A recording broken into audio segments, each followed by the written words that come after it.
yesterday when we ran the 2017 governorship election that just occurred in Anambra State, and of course, Willie Obiano returned as the governor.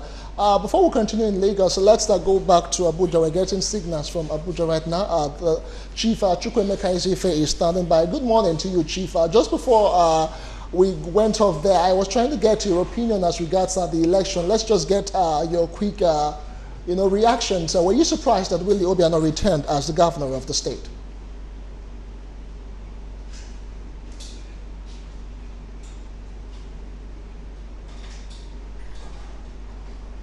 Well, I'm not clear and I heard you well, but I will go ahead and talk about it.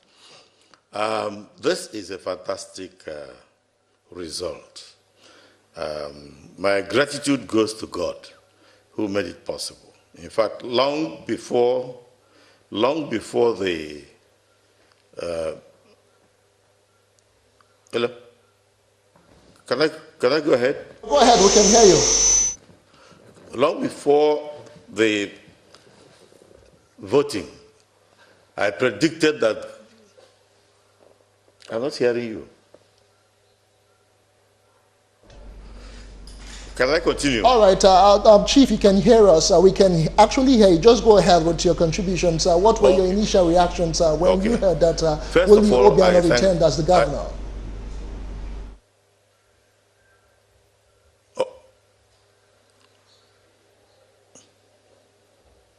Very good. I thank God for that, because long before the election, I predicted he was winning, and it was by the grace of God.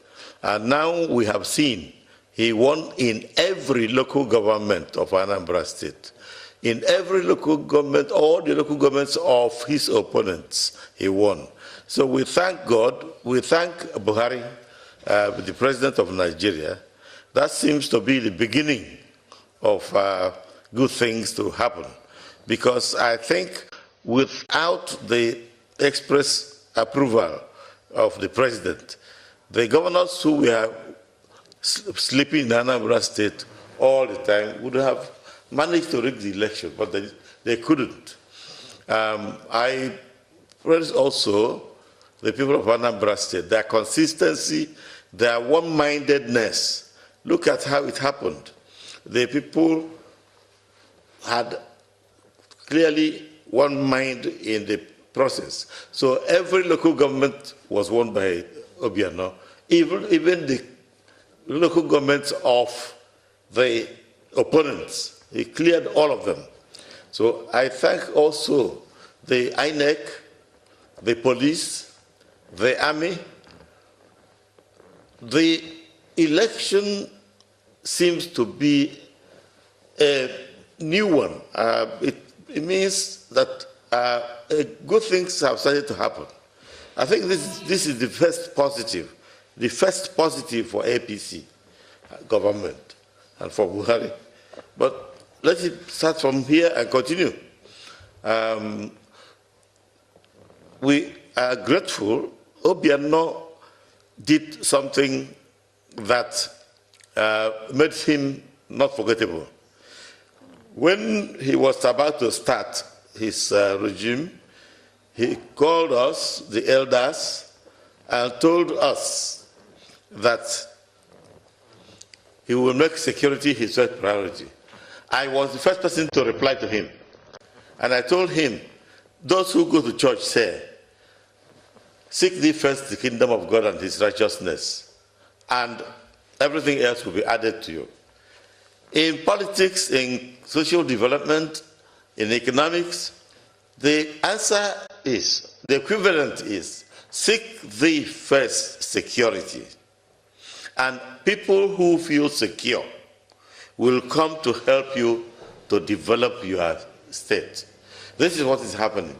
Investors are rushing to Anambra, and very soon you will see a major development. And those of us who are from there will now go home rested, without fear, with ceremony, instead of smuggling home in those days of major kidnapping. So we see agriculture, rice we are producing greatly, vegetables, yams. We're not there yet, but the speed at which we are going, we'll be there faster than.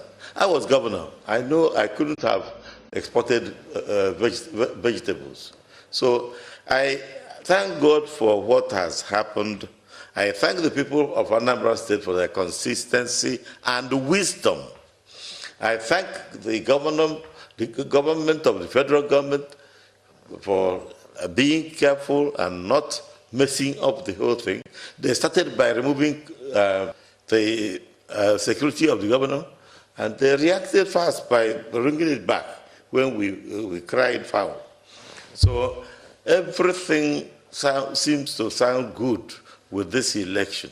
I followed it from beginning, and I was clear in my mind that, but I never thought that people who are contesting for governor of the state cannot win their wards and their local governments. It's usual for you to win your local government. But this time around, it appears nothing was left to them. All right, Chief, another question for you before we let you go quickly. What we heard from INEC was that there were about 2,364,134 registered voters. But on the day of election, just about 22% of registered voters came out to exercise their franchise. What does this tell you? Being a former governor of that particular state, is it that the people are not really interested about what goes on in the decision-making process of that state?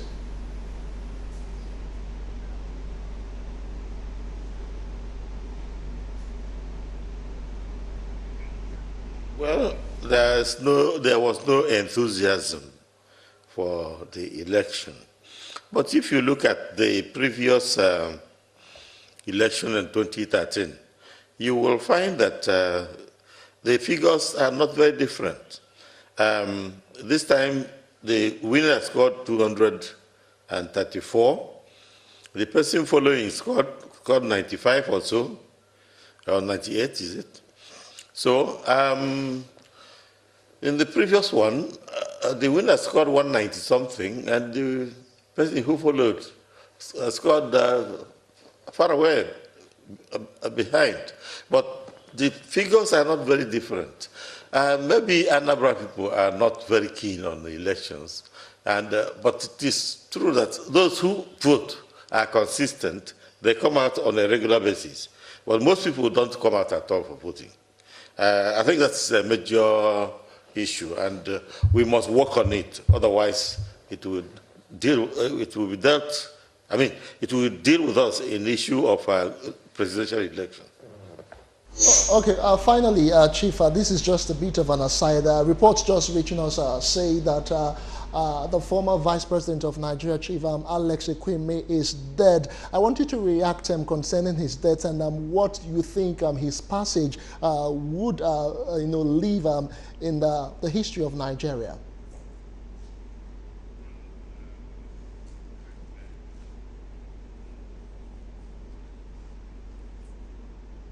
Well, Ekwueme, may his soul rest in peace.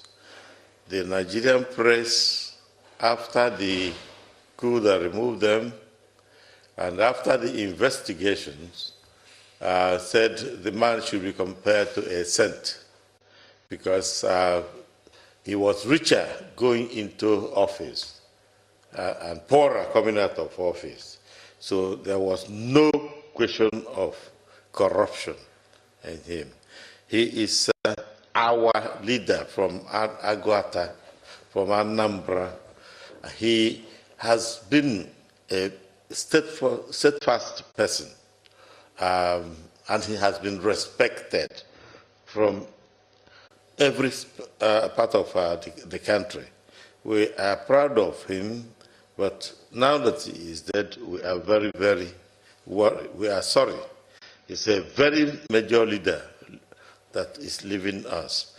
And the family is a very strong family in Anambra State. The wife, as you may have seen her, is backbone in our area. So his death will be felt by every member of Anambra State. He is Ide Agwata. Ide means foundation, pillar of Agwata. Therefore, we from that side, and when I say Agwata, it's not just Agwata local government, it's all Agwata Union. I'm sure, even in his death, he should be happy with the situation today, as Obiano has won. Because he, myself and himself, last year endorsed Obiano. So there were things happening that changed things a bit. But otherwise, I know where his mind is. May his soul rest in peace. All right, may his soul rest in peace. Many thanks to Chief Chukwuemeka Ezefe, former governor of Anambra State and the elder statesman, sharing his thought and opinion on the just concluded Anambra Guber polls. Away from Abuja, back here in Lagos, we still have human rights lawyer, Barrister Justice Onwuegbu. Okay, Barrister, before we went on the break, you were saying you were reacting to the election. Yeah, I say like the former governor said, I said I wasn't expecting anything short than that because before the election, I personally with my team visited Anambra State and we did a survey. We discovered that people's mind are still on the former governor because of certain things and certain reasons. And I'm from the East, and I have to tell you that Anambra, so to say, is one of the states that we regard as an exclusive state because some of the things that happens in other states in the East will not happen in Anambra. I have to tell you that. So, like I said, I was not surprised to see that result. And I said earlier, even on studio, on that day, that I am expecting, a landslide victory. And thank God my prediction came to pass. Yeah, because it is really very overwhelming. If you look at the result here, ABGA polling about 234,071 votes and closely followed by 21 of the All Progressives Congress with just 98,000 votes. I mean, this particular election is just one in the history of Nigeria that was keenly contested, having over 30 candidates vying for just one position. Yeah, we have over 30 candidates, but we are aware of, or we know about at least the big five, or four thereabout that were contesting, that we are also, men of big, big weights, and they have the will to do the finances and everything. But you see, that is where popularity and personality goes to play. In fact, I just wish that we can continue this way. Because our fear has been with the electoral umpire in Nigeria. Yes. Because I have keep on asking the question, how independent is actually INEC in Nigeria? And the issue of rigging, you see, I keep on telling people, there's a kind of figures or numbers you get in an election, it will be a mission almost impossible to rig. And that is exactly what we witnessed in Anambra. There's no two ways about it. And if you remember, the results were supposed to be transmitted by electronic device. But I think 2 days before the election, the reg officer now said, no, they are resorting to manual collection and all that. In as much as there were some hitches, like some of the places that were monitored, the card readers were not working. I think the major problem in that election was the issue of the card readers. And I have to tell you, like you asked the question, you said out of the number of registered voters, it was about 22% that came to vote. I also have to tell you that many people were also defranchised. Yes, because in some areas, we got the report that election could not start till about 12:02. In fact, some areas it did not even, because of the issue of the card readers. And if you remember, the reg officer had earlier said that there's not going to be plan B. But I think it was at the cost of that issue that they resorted to manual voting, because even the incumbent governor himself had to go through manual accreditation and manual voting. So we have to look at some of these things holistically. If we were still having issues with the card reader and we are preparing for 2019, where are we going from here? We are looking at it really because we've had like a two governorship election this year. We've had that of Ondo, we had that of Edo State. One would have thought that with all of those malfunctionings and all these irregularities that happened in these two previous elections, that INEC would have actually sat up, to work on their issues. Yes, that is what we felt before now, but unfortunately, it's not forthcoming. You see, I made a suggestion. It must not be. You don't solve a problem by creating a problem. If the card reader thing is not working, we should do away with it and resort to what we used to. You see, let me tell you, one, the card reader works with battery, and most of the villages in the country, there's no electricity. I don't know the lifespan of the battery if you charge it full. Secondly, it works with network. And of course, you know the epileptic nature of the network we have in Nigeria. So whether you like it or not, it will be a problem. So we must look for a lasting solution to this. If not, it will keep on creating problems. Because you see, when people come out to vote, and at the end of the day, they feel they cannot vote. Some of them might be, aggrieved, thinking that it was, a premeditated thing, and before you know it, violence will erupt and all the rest. So I'm feeling that by now INEC should have used this Anambra election to tell us for us to see what we are going to see in 2019. Because in 2019 we are talking about so many stakes. Yes, we are. Many stakes. All the simultaneously at the same time. And again, reported that some of the INEC officials did not even know how to use the card reader. The people were even trying to help them. So, and you know that it gives room for manipulation. It gives room for hijack. It gives room for anything to happen. So, at this point in time, I believe that we should have gone past that stage in this country. So that's well said. Going back to the election now and the result, according to Uwoye, who congratulated Obiano, he said that, let me actually read how it's stated here, that his supporters and agents were mined and harassed by APGA supporters, but he said he left everything in the hands of God, although that his party might choose to go to court. Now, from the legal perception, do you think after the result has been, the winner has been declared, you think this can thrive in the court of law? I think it's a personal thing. Okay. Because one, I keep on telling people, how honorable are you when you answer an honorable person? Okay. We saw the same thing played up at, I think, Ekiti State, when the incumbent governor won election, the former governor congratulated him, and after some weeks, you're now heading to court. It doesn't make sense. As far as I'm concerned, it's not a do or die affair. If it's not now, it may be your turn next time. Yeah. So, you see, when you say, although he's okay, but his party, who is your party? You are the candidate. If the party says they want to go to court and you say no, the party cannot go to court. You must be there to give evidence and other things. So it's neither here nor there. So I don't like people hiding under something to perpetuate another thing. You can't come and say one thing and do a different thing. Because one, you see, when somebody wins an election and you start going to court, whether you like it or not, is a distraction to that state. A lot of things will go wrong. And like I keep on telling people, only that we have a problem in this part of the world where we play the role of winner takes all. Ordinarily, if I'm a governorship candidate and you are, at the end of the day, 3 or 4 contests, which means you have your own program, you have ideologies, you have certain programs you believe that you want to do for the people, for the benefit of people. The essence of getting into an election is for you to serve. And not for people to serve you.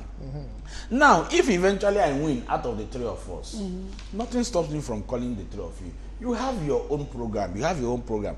Can we bring all these programs together? If actually what we have in mind is for the benefit of the states. Yeah. But unfortunately, it's not. We're not seeing it here. It's always a do or die. It must be me. It must be me. Must it be you? No. And the answer is no. So I don't, let me tell you the truth. I wouldn't know why anybody will want to go to court, because if you look at Anambra election, it was free and fair. Yes. Look at it very well. The observers, the media, everybody have said the same thing. And we saw it, we watched it, we were following the clips and all the rest. In as much as there's no perfect election everywhere in the whole world. So when you say that, I don't know why he should be making such statement at this time. If something has happened, it has happened. After all, it's a game. In any game being contested, there must be a winner. Okay. There's no two ways about. So he mustn't say it must be you. Okay, fine. Let us look at other issues now. The election was adjudged very peaceful. To the follow-up to this election, we had cases of, threats and the IPOB asking people not to come out on election.